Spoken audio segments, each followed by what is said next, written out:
Welcome to this episode of the Business of Practice podcast, where we focus on the physical, financial, and human sides of equine veterinary medicine. In this episode, we're talking about should I sell my practice with Dr. Mike Pownall. I'm your host, Kim Brown, publisher of Equine Management. Dr. Pownall is a DVM MBA and a partner in McKee Pownall Equine Services in Canada. He's also a partner in Oculus Insights. That company is focused on helping veterinarians and other members of the animal healthcare industry improve their businesses. Thank you, Dr. Pownall, for joining us today to talk about selling your practice. Always a pleasure, and this is a subject I always get very excited about, so I'm looking forward to the discussion. I think this is going to be a really important topic to a lot of people out there in the equine veterinary industry because there are a lot of corporate entities investing in equine practices today. And then in addition, there's consolidation of practices in different regions of the country. And a lot of veterinarians are really just not sure what the right direction is for a practice that he or she has worked really hard to develop. So what do you recommend, Dr. Pownall, on planning? Let's say you're planning to retire in the next 5 years or 10 years. How do you prepare for the sale of your practice? Yeah, so I think that's a great way to start. And I think it really depends on your stage of career. So if all of a sudden let's just say, for example, you're 65 and you're like, I've had it, I want out. That's one factor. Versus, I got about 5 to 7 years left in me. How do I prepare myself? And, the answer to the first one is, if you've got a good practice and, the corporate consolidators are looking at practices, maybe 3 plus person practices, the way the market's going right now, you'll be able to sell that in no problem at all. The bigger challenge is all right, I know the end of my career is coming soon. What do I want to do? And whether you're going to sell it to a consolidator or sell it to a colleague, the same principles apply. Anybody buying a practice is going to buy it measuring cash flow. And the barometer they're looking at for cash flow is your EBITDA, your earnings before interest, taxes, depreciation, amortization, which is, so it's what you get from your bookkeeper every month or every quarter, and it's your profit before all of those other expenses. What anybody buying, whether it's a veterinary practice or buying a big corporation, all people want is an assurance of the cash flow coming ahead. So a big factor in that is, you've got cash flow, and we can talk about what you do to maximize cash flow. But the other thing that people are looking at, what is the risk involved in buying this practice? So if it's a practice, let's call it a 3-vet practice, but one of the vets is, it's the name on the practice. That personality drives most of the business. That's a riskier business because once that person leaves, do the clientele stay with the practice, or do they say, oh, I had a great relation with Dr. So-and-so. Now that they've retired or left the practice, I'm going to go see what the market looks like and find others. As opposed to another practice where it has, 3 or 4 plus vets, and people recognize the value or the brand, the reputation of the practice. That's far less riskier because the estimated cash flows in the future probably are more secure. So this is why companion animal practices often sell for more than an equivalently profitable equine practice, because there's less of I hate to say it, there's less of, but in equine practice, we're more relationship driven. We've had long-term relationships with people. I mean, we're the only professionals that see our clients in their pajamas sometimes when we're out there late at night for a colic, and we're there with the lifespan of a horse and horses, so we can be with a person for 30 plus years as a client.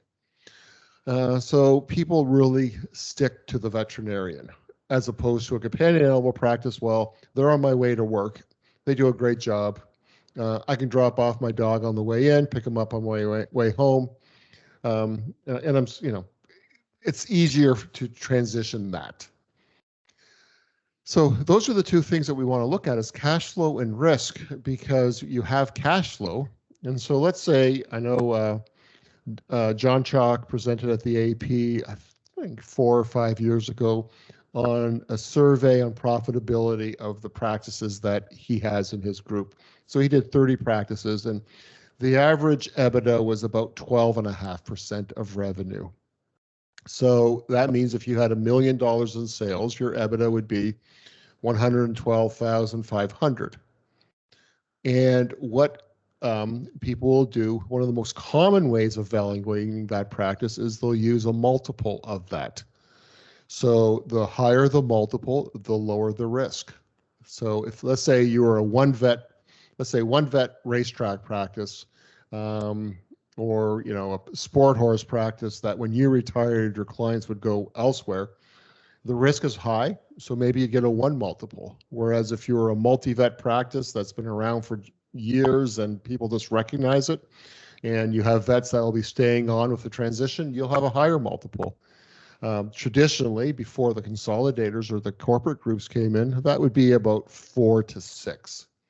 So you're, that 112,500 times 5, you're closer to $600,000 for the value of that practice. Okay. And you said that you could talk to us a little bit about cash flow and how to help that. Yeah, so a couple of things we want to look at. So when somebody comes in to buy a practice, they're going to want to look at typically 3 years, previous year's financial, and they're going to average that out because they want to look at trends. And so it's sort of like us trying to buy a used anything. We're looking at reliability. We're sort of looking at, what are the expectations that, let's say every year there's overall there's been a 4% increase in revenue. And if every year you do that, you have a fairly good assurance that the next few years will see that kind of increase. Whereas if 1 year it's up 9% and the next year it's down 5% and the next year it's up 3%, you're like, oh, that's all over the place. It's a bit of a yo-yo. So what we all like is when we're looking at risk is consistency.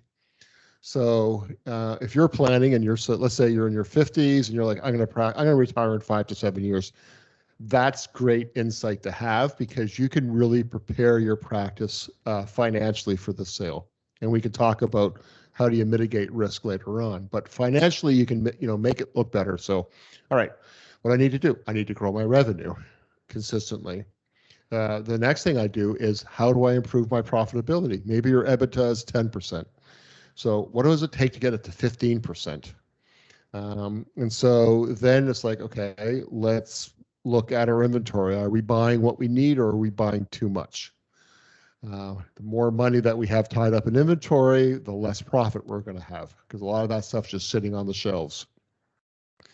The one thing we need to be clear on, because somebody who's coming in to buy a practice will do what's called normalizing it. They're going to look at what would a regular practice pay for certain expenses, and that could be wages. So you may have a family member on the payroll to, tax splitting. That's, an advantage of being a small business owner. That's fine, but they're going to normalize it, which usually means more profit for you. If you're paying yourself an extravagant salary. So this is where a lot of vets get confused is they just say, well, I want to take as much money out of my business. So, I'm going to pay myself 3 times the going rate. Well, they're going to normalize that too. So again, that's your advantage because that's putting more money in. So let's say the average salary in your area is $100,000 and you're paying yourself $300,000.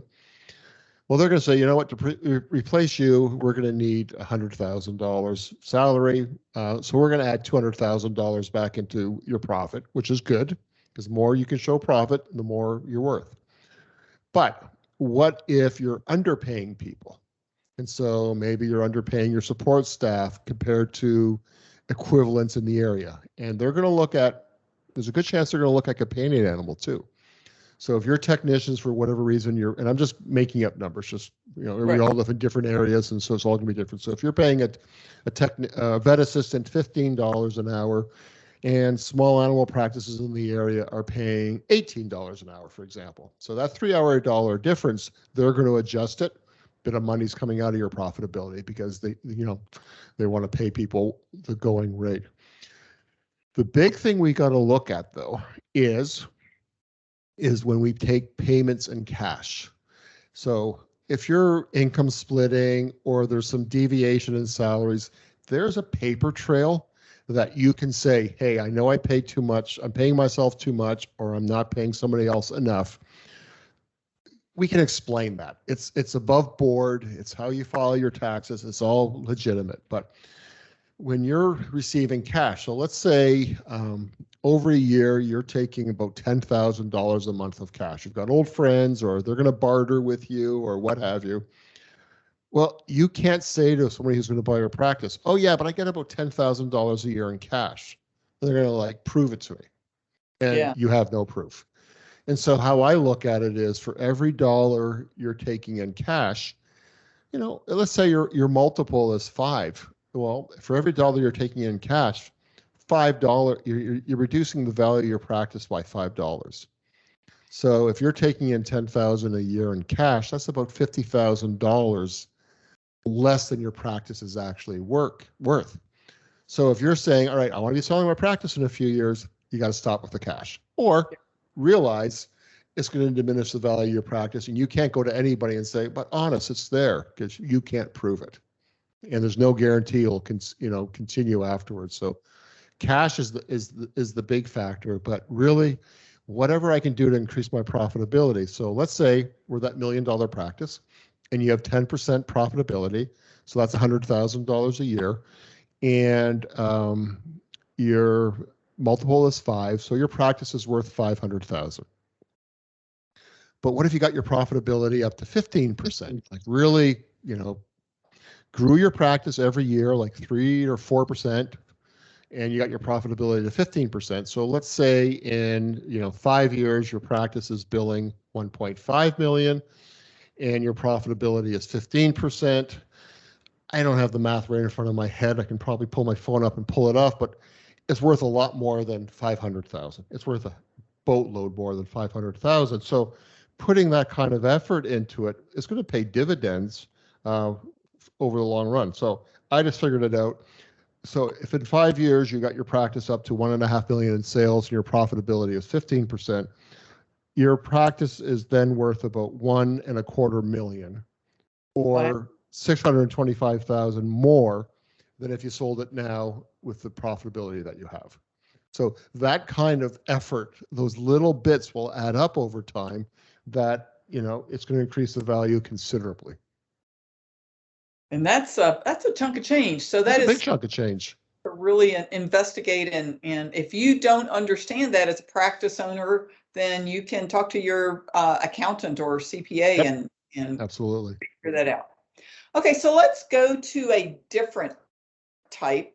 I know a lot of areas they're having consolidation of practices, and some veterinarians don't think about that maybe until somebody comes and says, hey, I want to buy your practice. I've bought 2 other practices. Or you see somebody that maybe is getting close to the end of their career, and you may be interested in that territory, and those clients fit in with yours. So how do you look at that? How do you think about that to prepare? So one of the things, this sounds really callous and cold-hearted, but often if you've got a friend or, somebody that you've been working in the area, and, they're a good practitioner, the good standard of medicine, what have you. This is the cold truth. Sometimes it's cheaper just to sort of hope you can acquire the clients afterwards, because when a single practitioner there's not a lot of client loyalty. So when they hang up their hat, they're going to disperse elsewhere. So that's the pretty ruthless way of doing it. Another way of doing it, a smaller practice, is maybe have a formula where you can buy the practice based on the production. So based on transferring the clientele to you. So let's say in year 1, you may say, I'll pay you 10% of gross revenue that we collect, always collected, because you're not going to pay for people that don't want to pay your bills. Right. And then maybe year 2, we're going to do 8%, in year 3, 6%. And these are just approximations. So basically what it does, it incentivizes the retiring vet to transition their clients over to your practice, and they're compensated for it. Yeah. And you as a practice, the one that's acquiring it, you're decreasing your risk because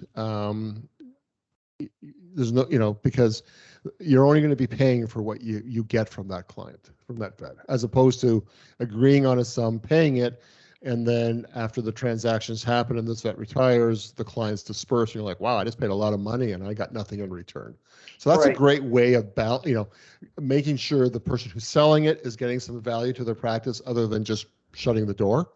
And you, as the person that's buying it, it instills a bit of security into what you're getting. Yeah.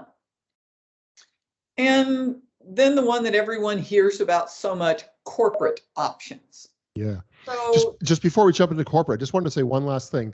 Okay. I did a panel on new collaborative business models at the AAP, and it was a virtual session because not all of us could attend the AAP. So anybody who's listening to that who had signed up for the AAP, I'm fairly certain you'll be able to go back and look at it. And we've got a bunch of practitioners in that who haven't sold their practices, but are working collaboratively with other vet practices in their area. And so whether it's, developing a management company that will take care of helping marketing or client education or paying for insurance, what have you, versus, a group of practices all buying stakes in each other. And there's a big hub and spoke model. So there's a surgical practice, referral hospital in the middle, and all the other smaller practices on the periphery of that sort of join up with that. So it incentivizes them to refer work to the big hospital because you own a share of that. And yet the big hospital is supporting you as a smaller practice. And so there's a lot of great collaborative models that doesn't necessarily mean you have to sell, but you can have some of the efficiencies of a larger practice while still remaining small and veterinary owned. Oh, that's good. We'll have to make sure that we put a note in the article that people hear it. And we may have to have you back after the first of the year to talk about that a little bit and see what people do there. So, okay, now let's jump into corporate because many people hear about that. That is such a buzzword. And so a lot of what I'm going to talk about is based upon what I have learned from what's gone on in Europe. Because the consolidators, the corporate consolidators, have been much more active in the equine market in Europe than they have been in North America. They've just, over the last year, really started to get aggressive here. So the corporate groups, they've been buying up small animals left, right, and center for a number of years. And the amount of good small animal practices that fit their criteria for acquisition there are not many left. So now they're looking, okay, where else can we spend money? What else can we buy? And again, they're buying cash flow, and they're looking at equine practices. I was like, hey, these practices turn off a lot of cash flow. They're, some of these are bigger practices that we're talking maybe millions a year. So the thing we have to understand about these corporate consolidators, they're usually private equity groups. What private equity groups do is they'll accumulate a fund of money from investors, and they're usually institutional investors like retirement or pension plans, insurance companies, people that want some stability, and they're allowed now to invest a certain amount, like these established institutional investors, into high risk investments. It doesn't have to all be blue chip, very safe investments. So now they're putting a portion of their money into private equity, and private equity will go out and they will accumulate a bunch of practices. Their premise, though, they usually only have about a 4 to 6 year lifespan. And that is, we're going to accumulate these practices and then we're going to sell them to a bigger fish down the road. And that bigger fish is going to pay us a higher multiple. So this is why we're seeing multiples or the value of practices rise so much recently, because there's a bit of a feeding frenzy. There's a few groups that are all competing with each other, and competition is great because it increases prices to the people that are going to benefit from it, to the vet practices. So instead of paying 4 to 6 times multiple or 4 to 6 times profit, now we're seeing numbers like 8, 10, 12 times. And so the goal is then to put all these practices together. We're going to accumulate like let's say 20 equine practices, and then we're going to flip them to a bigger group. And let's hope they're going to pay us 20, maybe double what we paid. Mhm. And so everybody works out well. So it's a bit of a, yeah, it's always predicated that somebody bigger will be buying it or adding value to it. Now, that being said, in the small animal world, there are people like Mars and who are buying a lot of practices. They're a private company and they're not in the business of flipping it in 4 to 6 years. They see it as fitting into a larger portfolio because Mars also owns one of the biggest pet food companies in the world. They also owned equipment manufacturers, digital imaging equipment, and they own labs. And so it all sort of fits in together for what they're doing. But by and large, those who are out there in the equine world buying practices are looking to sell somewhere else. The challenge with equine is as a practice owner, if you're concerned about legacy and what have you, that's really not certain because their goal, the private equity people, their goal is to maximize money for their investors.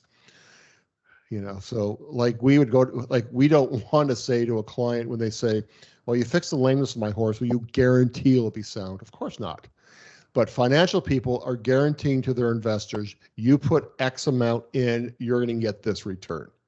That's their reputation. And if they don't want to, tarnish their reputation because they're not going to be able to go back to these same people later to say, hey, let's get some more money for something else, or going to new investors, because if the word gets around that they don't deliver, they're not going to get anything and they're out of business. Right.